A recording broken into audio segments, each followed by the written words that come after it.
How to Beat the Sandman. Written by Red Nova Tyrant. Narrated by Dodge the Grave. Having difficulty staying awake there? Trying to study for some big exam? Finish some last-minute assignment that you put off all weekend, and now it's 3 in the morning and you are absolutely exhausted? Or perhaps you were in a similar state recently and are looking for help on what to do. Well, friend, I have just the prescription to ease your weary mind. All you need to do is win a game. Setting up the game is relatively simple. All you need is an hourglass, a candle, and a marker. Now, let me make one thing specifically clear. You need an hourglass. Not one of those rinky-dink 30-second pieces of shit you get out of a cereal box or board game. Before playing the game, test your hourglass to make sure that it takes an hour or slightly longer to drain out all of the sand from one section to the other. Having it take slightly longer will help, but too long or too short and you'll run into complications during the game. You must also be completely alone in the room while playing. When you're ready to play, choose any room that can be sealed, simply meaning that all doorways and windows can be closed. Any other form of time-keeping device or alarm must be taken out of the room prior, or the game will not begin. The hourglass will be your only time-tracking tool, hence why having an accurate hourglass is important. Anything with an electronic display should also be removed. This includes TVs, cell phones, computer monitors, anything. Leaving them in the room during the game will put you at a massive disadvantage. You may begin the game at 8 p.m.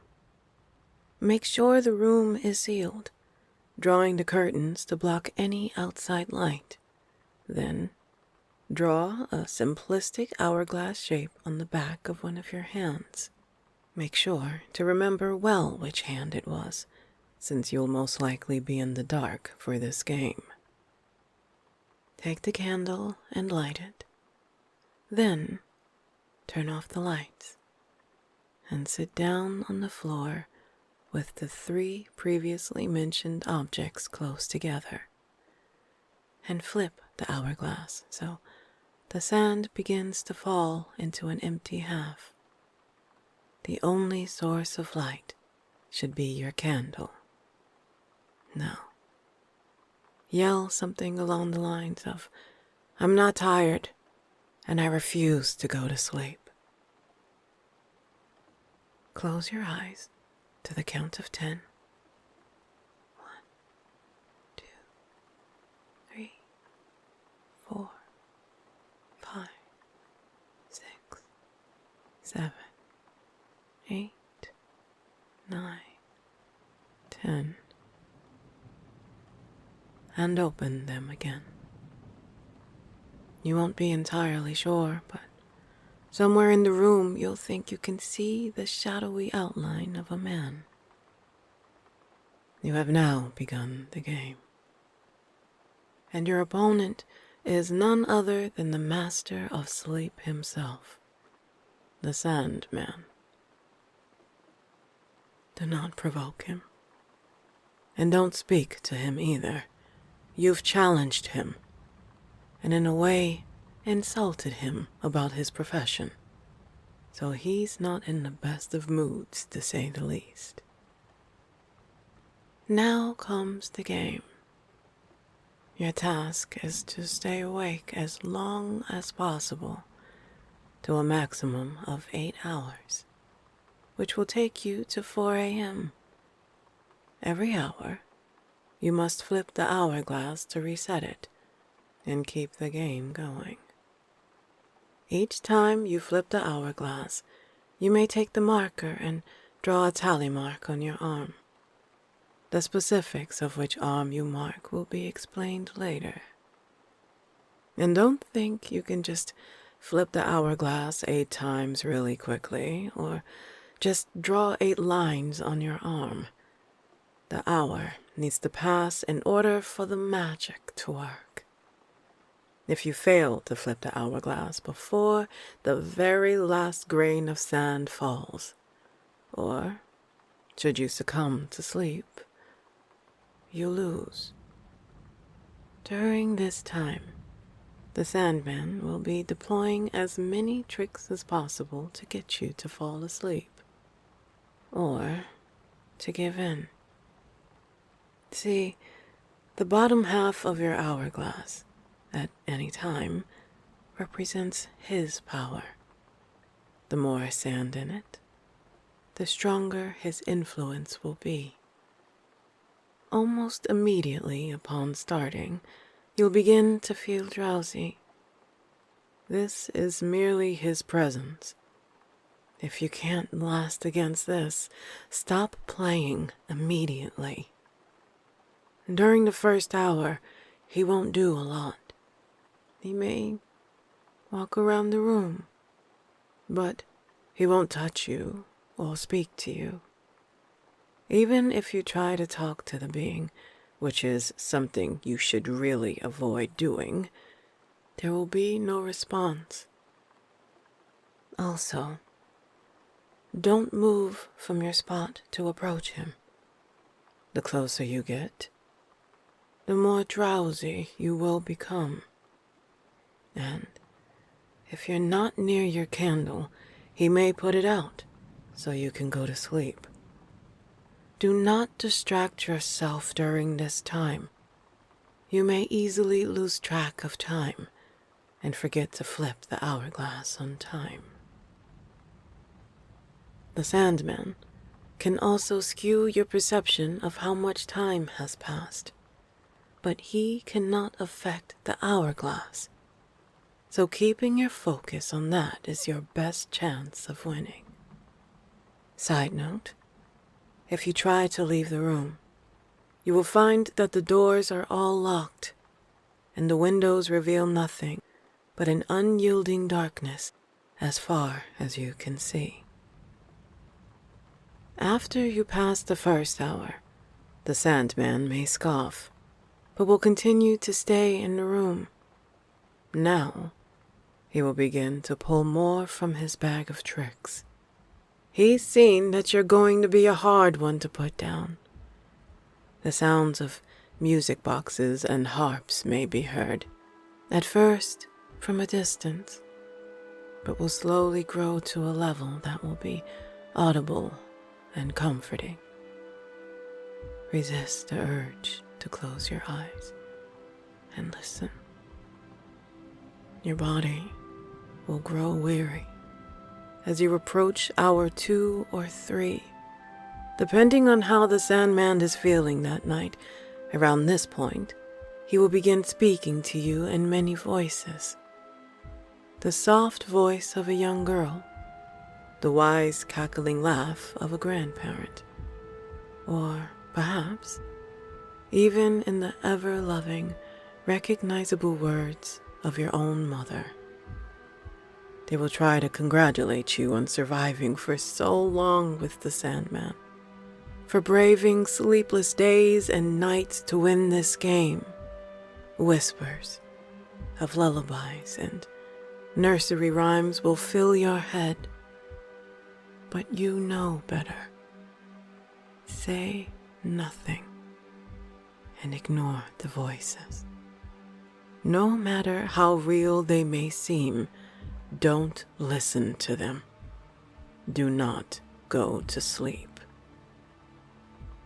If you manage to make it to the halfway point and now have 4 marks on your arm, you'll be nothing less than exhausted, and the Sandman will be nothing less than enraged. He will begin to manipulate your environment even more and start using new tactics to get you to sleep. Instead of trying to lull you to sleep, he will attack you. Hallucinations will occur.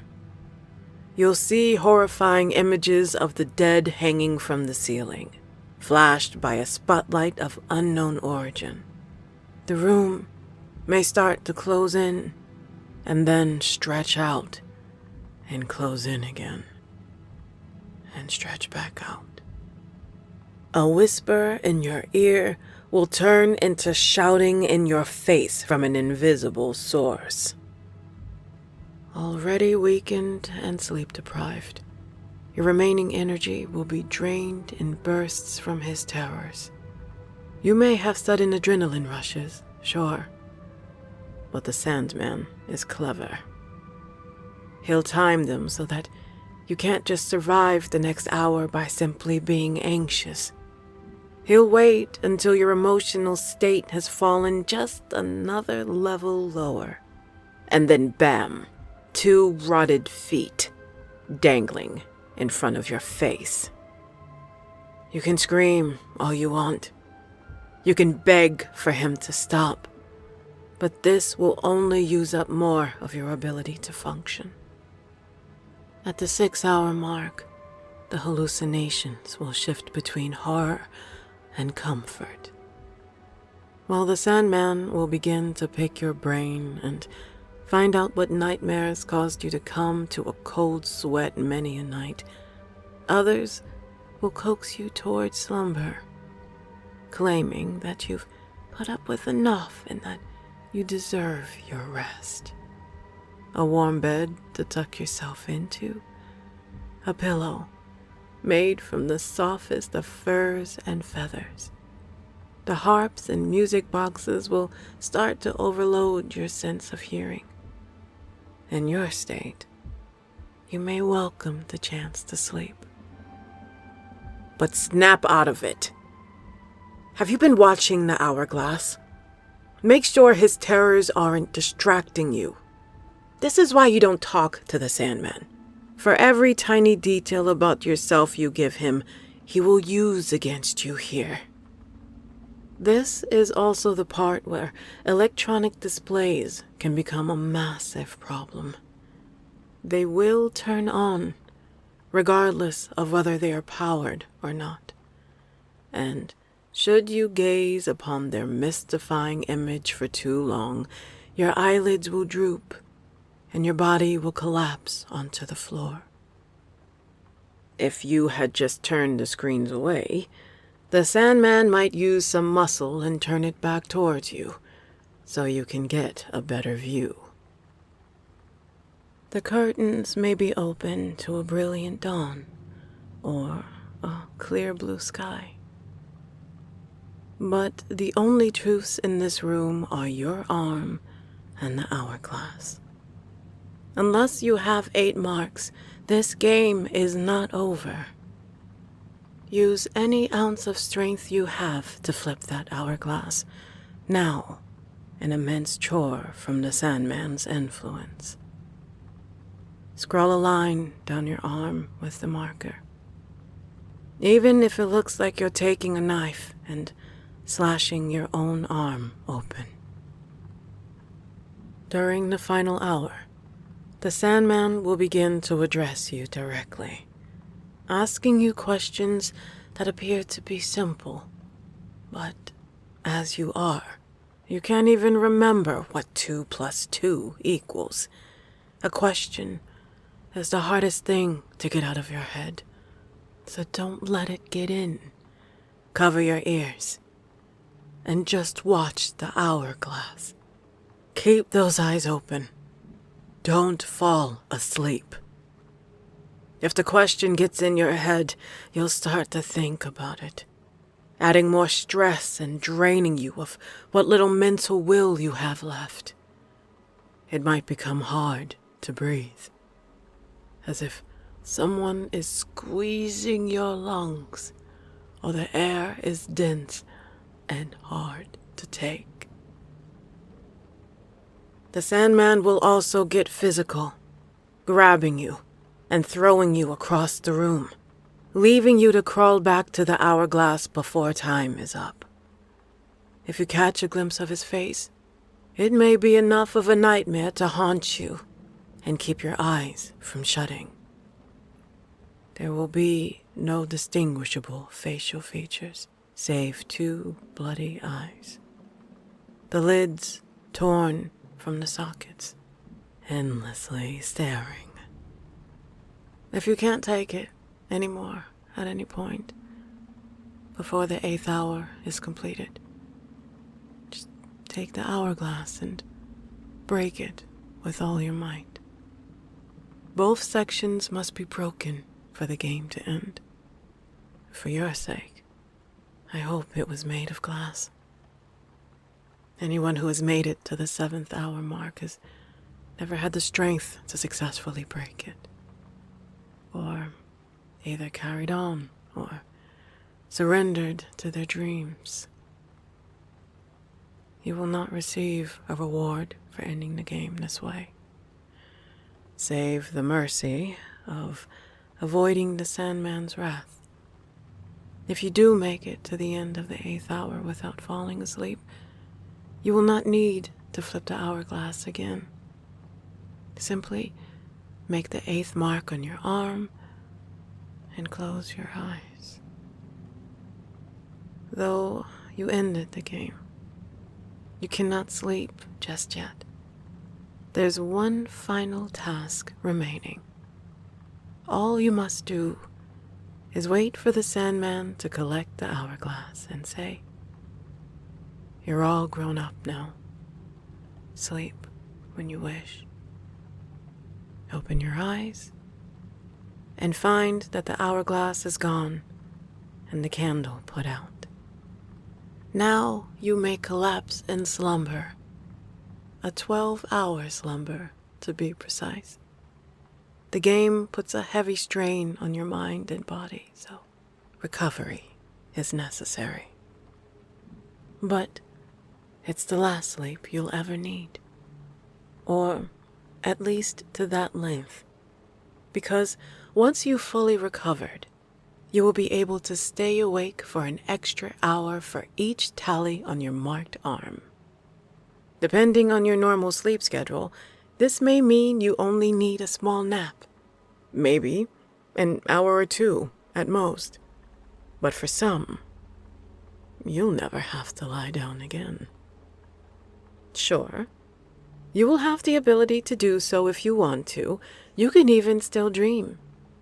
But there will never be any weariness following you. Just think of how productive you can be. But it's not all sugar plums and gumdrops. If you mark any tallies on the arm that was not marked by the hourglass, you will instead require more sleep. 1 hour for each tally on the blank arm, to be precise.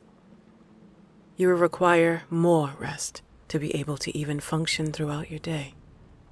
Now, these marks can cancel with the ones on your marked arm, but if that's not the case, you may have just gone through all of that suffering, only to come out worse than before.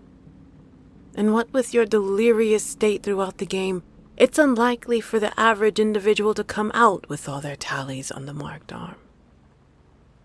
There are also the circumstances of losing. If you fail to flip the hourglass, then the Sandman will gain full power. And with a snap of his fingers, you will collapse to the ground, regardless of how you fall asleep, be it by failure of the hourglass or succumbing to your own tiredness. You will also sleep for 12 hours to recover, but it will be the worst sleep you will ever have. And the Sandman will make damn sure that's the case. The worst nightmares will flood your mind, leaving you unable to escape or wake up in a relief-filled cold sweat. All you can do is endure the torture of a dream that feels like years in length. And when you finally come to consciousness the next morning, there you will be, lying on the floor of the room, the marks still on your arm, and blood flowing from where your eyelids once rested. You said you refused to close your eyes and go to sleep. The Sandman has simply granted that wish.